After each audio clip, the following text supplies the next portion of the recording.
അസ്സലാമു അലൈക്കും സഹോദരങ്ങളെ. നമ്മുടെ ജീവിതത്തിൽ പല പ്രശ്നങ്ങളുണ്ടാകുമ്പോൾ നമ്മൾ ഒരുപാട് ദിക്റുകളും ദുആകളും പ്രാർത്ഥനകളുമൊക്കെ ചെല്ലാറില്ലേ. അള്ളാഹുവിനോട് അത് സാധിച്ചു തരണേ അല്ലാ, നമ്മുടെ ആരോഗ്യം സാധിച്ചു തരണേ, കുടുംബം നന്നാകണേ, നമുക്ക് ഭക്ഷണം ലഭിക്കണേ, നമ്മുടെ വീടും സമാധാനവും ലഭിക്കണേ, നമുക്ക് കാണാനും കേൾക്കാനും സംസാരിക്കാനും കഴിയുന്ന എന്ന് പറഞ്ഞ് ഒരുപാട് ദുആകൾ നമ്മൾ അള്ളാഹുവിനോട് ചെയ്യാറില്ലേ. നമുക്കത് തരണേ, നമുക്കിത് തരണേ, നമുക്ക് സമ്പത്ത് തരണേ, നമ്മുടെ മനസ്സമാധാനം തരണേ എന്നൊക്കെ പറഞ്ഞ് ഒരുപാട് ദുആകളും ദിക്റുകളും എല്ലാം നമ്മൾ നമ്മുടെ റബ്ബിനോട് ചെല്ലാറില്ലേ.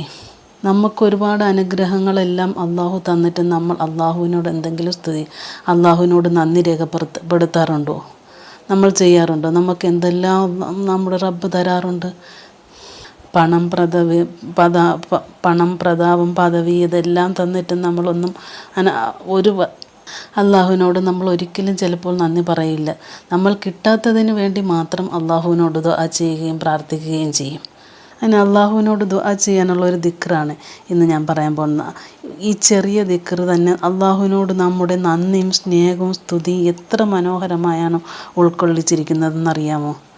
നമ്മുടെ ജീവിതത്തിൽ നമുക്ക് ലഭിച്ച ഓരോ അനുഗ്രഹത്തിനും അള്ളാഹുവിനോട് നന്ദി പറയാനാണ് നമ്മൾ ഈ ദുആ ചെല്ലേണ്ടത്. എത്ര മനോഹരമായ ദിക്റാണെന്നറിയാമോ? നമ്മുടെ ആരോഗ്യം, നമ്മുടെ കുടുംബം, നമുക്ക് ലഭിക്കുന്ന ഭക്ഷണം, നമ്മുടെ വീടും സമാധാനവും, നമുക്ക് കാണാനും കേൾക്കാനും സംസാരിക്കാനും കഴിയുന്നതും ഏറ്റവും വലിയ അനുഗ്രഹമാണ്. ഇതൊന്നും നമുക്ക് സ്വയം ഉണ്ടാക്കിയെടുത്തതല്ല, അള്ളാഹു നമുക്ക് നൽകിയതാണ്.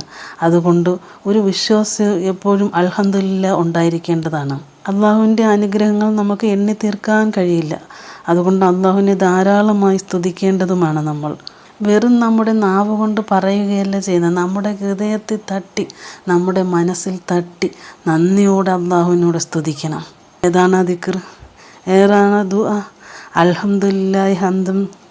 അൽഹംദുലില്ലാഹി ഹംദൻ കസീറൻ ത്വയ്യിബൻ മുബാറകൻ ഫീഹി. അൽഹംദുലില്ലാഹി ഹംദൻ കസീറൻ ത്വയ്യിബൻ മുബാറകൻ ഫീഹി. അർത്ഥം തന്നെ എന്തു മനോഹരമാണ്. അള്ളാഹുവേ, ധാരാളമായി പരിശുദ്ധമായ അനുഗ്രഹീതമായ സ്തുതി. അൽഹംദുലില്ലാഹ്, എല്ലാ സ്തുതിയും റബ്ബ് അള്ളാഹുവിനാകുന്നു. ഹംദൻ കസീറൻ, ധാരാളമായ സ്തുതി എന്നാകുന്നു. ത്വയ്യിബൻ, പരിശുദ്ധമായ സ്തുതി. മുബാറകൻ ഫീഹി, അനുഗ്രഹീതമായ സ്തുതി. നമുക്കെല്ലാം ശരിയായിരിക്കുമ്പോൾ മാത്രം അൽഹംദുലില്ലാഹ് എന്ന് പറയുന്നതല്ലേ യഥാർത്ഥ നന്ദി. നമുക്ക് ചില കാര്യങ്ങൾ നമ്മുടെ ഇഷ്ടം പോലെ നടക്കാത്തപ്പോഴും എൻ്റെ റബ്ബ് എന്നെ കൈവിട്ടിട്ടില്ല, എന്നെ മറന്നിട്ടില്ല, എനിക്ക് കാണാൻ കഴിയാത്ത അനുഗ്രഹങ്ങൾ അവൻ നൽകുന്നുണ്ട്, അതുകൊണ്ട് അൽഹംദുലില്ലാഹ് എന്ന് പറയാൻ കഴിയുന്നതാണ് ഒരു മുഅ്മിനിൻ്റെ മനോഹാരിത. നമുക്ക് കിട്ടിയതിൻ്റെ പേരിലും അൽഹംദുലില്ലാഹ്, കിട്ടാത്തതിൻ്റെ പേരിലും അൽഹംദുലില്ലാഹ്, വന്ന അനുഗ്രഹത്തിനും അൽഹംദുലില്ലാഹ്, നമ്മെ ബുദ്ധിമുട്ടിൽ നിന്ന് രക്ഷിച്ചതിനും അൽഹംദുലില്ലാഹ്. എൻ്റെ റബ്ബേ, നിനക്ക് ധാരാളം പരിശുദ്ധവും അങ്ങനെ അനുഗ്രഹീതവുമായ സ്തുതി. നമ്മുടെ ജീവിതത്തിൽ വിഷമങ്ങളുള്ള സമയത്ത് ധാരാളമായി ചെല്ലാം. ജീവിതത്തിൽ ചില സമയങ്ങൾ നമുക്ക് ഒന്നും ശരിയാകില്ലെന്ന് തോന്നും, പ്രാർത്ഥിച്ചിട്ടും കാര്യം നടക്കില്ലെന്ന് തോന്നും, മനസ്സിൽ സങ്കടമുണ്ടാകും, എന്ത് ചെയ്യണമെന്നറിയാതെ നിൽക്കുന്ന സമയമുണ്ടാകും. അപ്പോഴും നമുക്ക് പറയാം ഈ ദിക്ർ.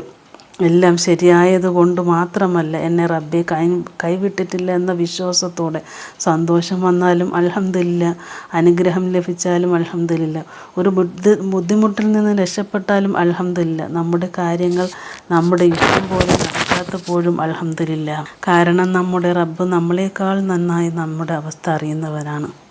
നമ്മുടെ ജീവിതത്തിൽ എന്തൊക്കെ സംഭവിച്ചാലും നമ്മൾ ഇത് മറന്നു പോകരുത്. അൽഹംദുലില്ലാഹി ഹംദൻ കസീറൻ ത്വയ്യിബൻ മുബാറകൻ ഫീഹി. എൻ്റെ റബ്ബേ, നിനക്ക് ധാരാളവും പരിശുദ്ധവും അനുഗ്രഹീതമായ സ്തുതി. നമുക്ക് ലഭിച്ചതിനും അൽഹംദുലില്ലാഹ്, നമുക്ക് ലഭിക്കാത്തതിനും അൽഹംദുലില്ലാഹ്.